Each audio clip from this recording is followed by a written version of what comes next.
Lagablab. At narito na ang naglalagablab na mga balita sa DZXL 558.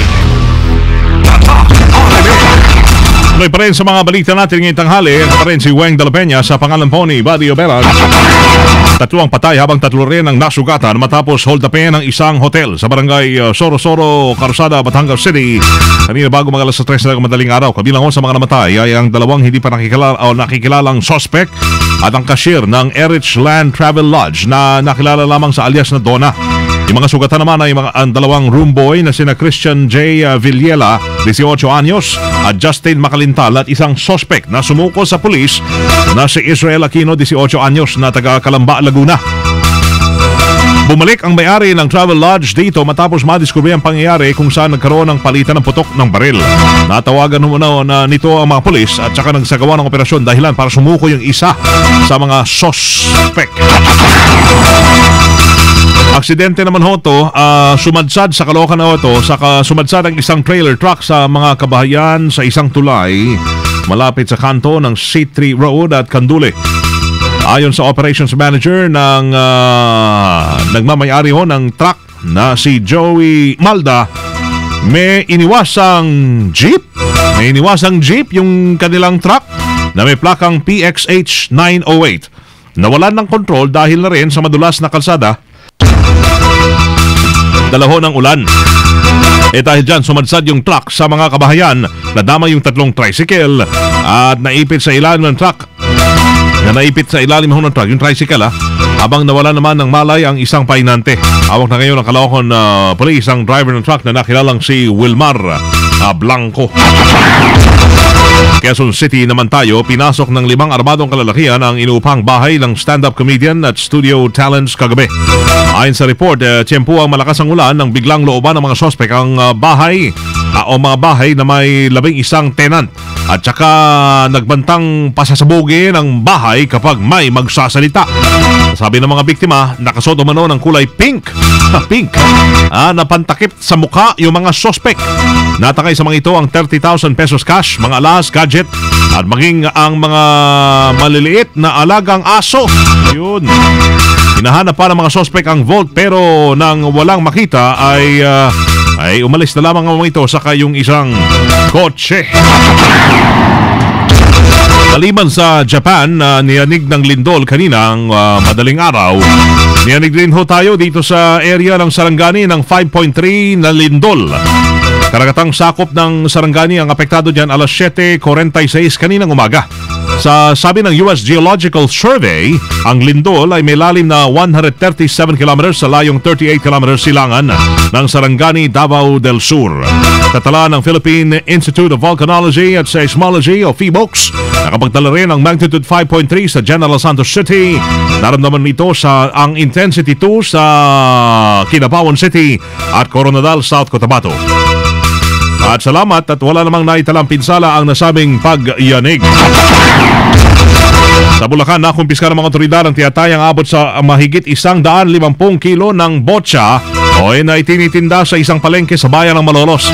Ayon sa ulat, umano sa isang Jolly ang nagbebenta ng mga karne mula sa namatay na baboy na inangkat pa umano mula sa Balagtas, Bulacan. May nagtimbre umano sa mga pulis sa mga paninda ng sospek na yan na napatunayang botsa nga dahil maputla ho yung kulay at mabaho na yung amoy. Posibleng maharap sa kasong paglabag sa dead pork, diba? Consumers Act of the Philippines, si Jolly, na may multang 5,000 hanggang 10,000 o mula 1 taon hanggang 5 taon na pagkakakulong. DZXL Bulat Palaro. Sports time ngayong tanghali na ito. Habang ako'y naghanap na magandang awitin na pwede pang e-sports. Ito kaya, bagay kaya to? Dali lang ha. Dapat may background yan. Hindi ata bagay. Pasensya nyo na. E-sports. Sa pagpapatuloy ng 76 UAAP Men's Basketball Tournament sa Smart the Araneta Coliseum, target ho ng Bulldogs. Tanda ng kuha natin Ganda ng background talaga.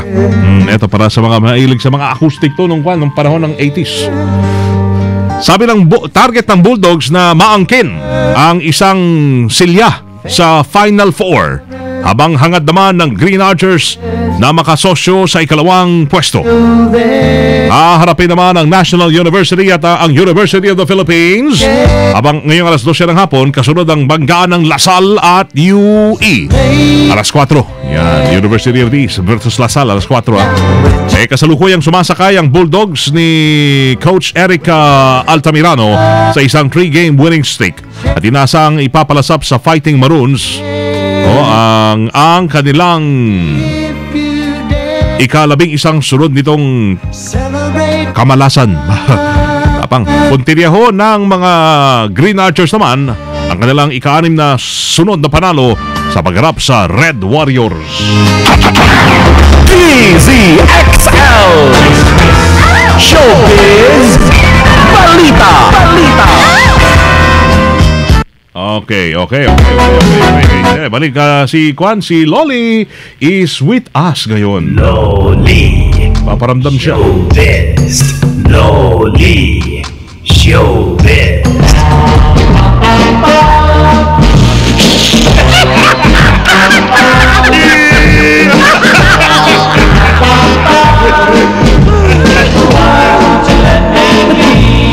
Hala, magtago na kayo! Magtago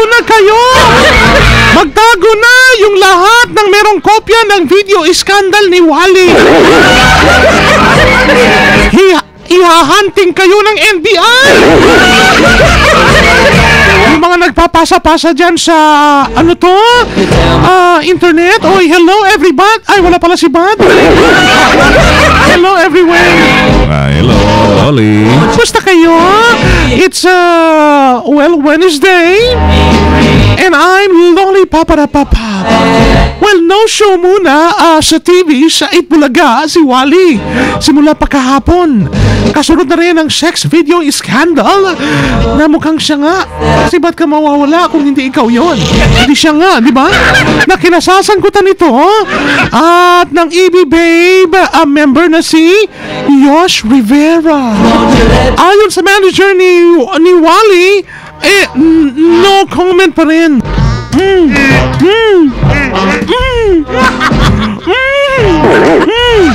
Ayaw muna magsalita ang kanyang alaga. Uy, kayo kita daw tsaka yung alaga ni Ray Albesa yung video na yan. Tsaka ni Alex Pistolini. Hayaan mo munang magpalamig daw ang issue. Baka, lalagpas lang, makakalimutan lang. Behave din si Yosh sa naturang iskandalo. Sa kabila ng kaliwat ka ng negatibong reaksyon na makikita sa kanyang nakabukang Facebook, ay kung saan marami ang kumukutya sa dancer na yon, habang meron din namang nakikisimpatya sa kanya. Kami rin yun. We sympathize. Sana hindi na lang yun na ilabas, diba? Private na lang. For private collection only. Kaso, ngayon, pinag-aaralan na ho nila ang pagsasampa ng kaso laban sa patuloy na pagpapakalat ng sex video na yun. Yan. Kaya, stop na yung pagpapakalat. Total, lalabas din daw man yan sa mga bangketa daw ng mga DVD. Sa Philippines ka, kawawa ka. It's me, Loli. Paparapapap, Loli. Hindi gasgas, hindi umatras, medyo madulas. Ito ang balitang panghimagas. Ay, salamat sa Lollipop. Oo nga naman. Pag sa Pilipinas yung nangyari, kawawa ka talaga, di ba? Ikaw ba'y nangangarap ka rin magkaroon ng sariling video, Bibi? Depende kung anong video ba yan. Mga MTV, gano'n, kumakanta. Yan. Kumakanta. Pwede, no? Okay lang. Kumakanta. Hindi ako kumakanta eh. Ayaw mo kumanta? Ay mo subukan kumanta. Hindi muna. Si Real Besa gusto kong makita kumakanta. Nakatitig. Sige, ano bang balita natin? So, dalawang- Yung sising along sa KTV, gano'n. Video, okay? Kaya Okay sintonado. lang. Yeah, Okay pwede yun. lang. Dalawang higanting buwaya na ang nahuli sa annual alligator hunt sports sa Mississippi. Ang babaeng buwaya na nahuli ay may haba na umaabot ng 10 feet at bigat ng 134 kilo. At ang pangalawang buwaya naman ay may haba na 13 feet at bigat na 727 pounds. Grabing bigat nito, nakita ko to eh. Halos 4 na oras ang inabot ng grupo sa paghuhuli ng higanting buwaya na ito. Napilitan pa silang barilin ito para lang mahuli ito ng maayos. Ang paghahunting ng buwaya ay isang libangan sa mga tao dun sa Mississippi na umaabot sa 1,700 ang sumali at labis nila itong kinatutuwa. Yan. Buwaya. Buwaya. At yan po, I-abolish ang mga buwaya! hulihin na ang mga buwaya. Ano? Hulihin na ang mga buwaya. I-abolish sila talaga, sabi Oo. ng dating COMELEC election lawyer. I-abolish para Tama yan. maging happy ang lahat ng Pilipino. Yes. Di ba? Sige. At yan po ang balitang pahimagas kan DZXL Sin Wonchong Sin Washer Phoebe Tatak Armen. Salamat, PB. Salamat din sa James 5-in-1 Coffee. Paano kain tayo. Kain, tanghali na. Wala raw kainan sa EDSA tayo. Kanya-kanyang baon yun. At mga misis na medyo namumroblema sa kanilang nawawalan ng gana ang mister dahil siguro siya pagod at sa trabaho, bigyan niyo ho siya ng Robas. Mag-Robas ka, ha? Ang Robas Supplement for Men nagtataglay ho yan ng mga natural na sangkap mula ho sa laman tulad ng L-arginine at horny goatweed. Ang Robas ay nagpapasigla kay mister para manumbalik ulit ang init kay misis. Pwede silang tawagan sa 0909-3333-333. Robas Dietary Supplement for Men para sa lalaking astig at hindi umuurong sa anumang laban. Ang Bantay OFW ay sa inyo na sa ilang sandali.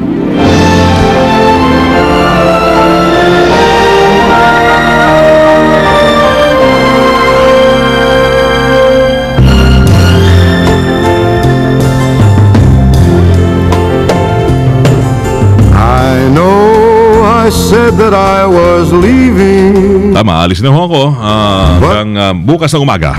Couldn't say Para sa ito, Albesa, sa ngalan po ng aming mga magiting na mga sumulat ho ng ating mga myself balita ngayong tanghali. Sa ngalan po ni na Jonis Romero, away Leo Navarro, one who Jan Cruz, sing it Maricar Permejo, Susan Castillo, ang ating from every prima ballerina, at ang ating piloto de Coco, si Rhea Albesa. let me try again. Sa pangalan po ni Barrio Veras, Estel Dioceres Primo Hermano, Again. Weng de la Peña. Na dire-diretso mga naglalagablab ng mga balitang inyong napakinggan dito lamang sa DZXL 558. Tanghali ho ng Miyerkules, September 4, 2013. Kami ho dito sa DZXL We Tatak. can have it Tatak RMN. you and I again. Classic ng closing natin. Naglalagablab na mga balita. Subayin niyo ang 15 minutong kalipunan ng mga pinakahuling kaganapan sa Kalakang Maynila, sa ating bansa at saan mang dako ng mundo. Naglalagablab! Dito lamang sa Unang Pihit, DZXL 558, ang bagong kasama mo. I was such a fool to doubt you. 558 DZXL. Narito na ang programa.